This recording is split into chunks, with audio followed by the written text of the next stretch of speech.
Well, let me tell you that Harry Redknapp is on his way. He's just trying to plug in the computer and get the internet going. You know what it's like. Yes, indeed, it's almost a week since GB News' very own Nigel Farage entered the jungle for I'm a Celebrity, Get Me Out of Here. Here are some highlights so far. But this is what I was saying to you. Apparently you're anti-immigrants. Who told you that? Oh, the internet. Well, there we are, then. It must be true. Anti-immigrant, right? No. All I've said is we cannot go on with the numbers coming to Britain that are coming. Do you know why? I'm one of the numbers! I just see something I never thought I'd see. What have you seen now? Bare ass. I've seen it on the first day. Considering he's nearly 60, it ain't too bad. He looks good, doesn't he? There you go. Well, listen, how is he getting on, do we think? Is he smashing it or is it career suicide? We'll hear from King of the Jungle, Harry Redknapp, shortly. But Precious Muir, you've been glued to this show. Oh, yeah. How do you think Nigel's coming across? Listen, I think he's coming across really well in the sense that he's doing the things that I would never do. I mean, this is literally a show hell on earth. Like, there is tasks that I would run a mile away from. I would pass out. I wouldn't actually get any of the stuff done, and everybody in the camp would hate me. It's just I'm able to do Big Brother. I could do skating, dancing, you name it. But a bug? No, I'm out. This is... And eating testicles and all of that? That is never going to happen, Mark. That's never going to... So I really respect him in that sense. He's really going up for all the stuff that he's been put in front of, and he's just winning it, the crowd over, I think. Now, what did you make about his ding-dong there with Nella Rose on the subject of immigration? She said, look, you hate me. Was that a fair thing of her to say? I think it's not fair to say, because he doesn't know how she got here. He obviously is just saying overall the thing that we were discussing earlier. Like, it's a lot of people coming in and we literally don't have anywhere to house everyone. We can't even house the people that we have as British citizens who are living on the streets in tents.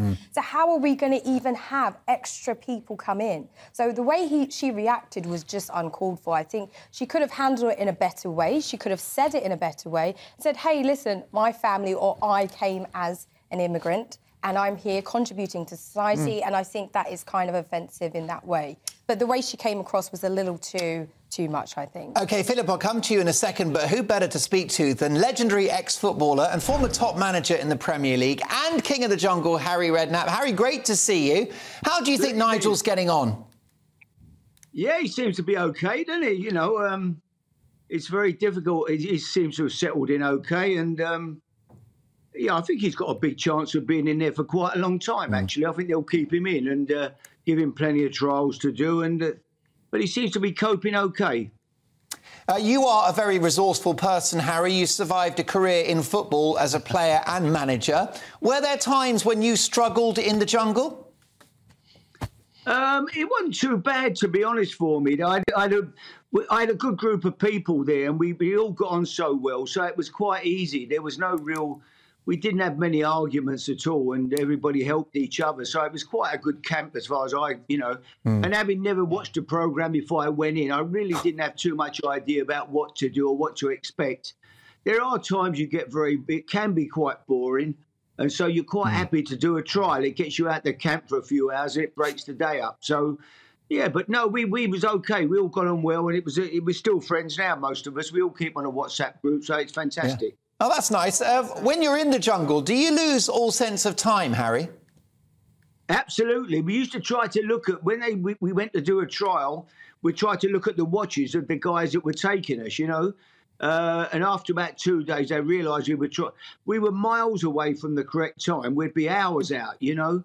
And so we were trying to, but then they started covering their watches up and taping over them, so we couldn't actually see what the time was. So, yeah, you lose track of all time. You've got no idea, really. It's quite strange. It's bizarre, really, how it works.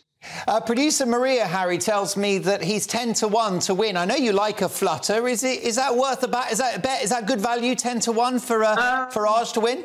No, I don't think he'll win. I don't think he'll probably win it. I think that it's going to be interesting now with Frankie coming in, Frankie Dettori, and Tony Bellew is a great character. Tony Bellew as well.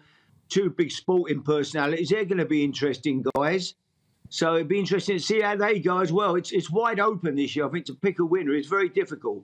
There you go. Nigel, just stay with us for a second, Harry. Let's bring in Philip and Precious on this one. Philip, briefly, if you can, how do you think it's going to work out for Nigel? I mean, has he put his foot in it yet? No, Nigel's doing really well, to be perfectly honest. I think he's coming across really well. He's getting stuck in. Most times I switch on, he's naked. I'm not sure that's a positive or a negative. But no, I think he's coming across really well. He's getting stuck in. And I think, you know, he's coming across as what he is, which is a very likeable, engaging character. Just like your good self. Harry, what a treat to have you on the show. We'll catch up soon. Love to Sandra and the family.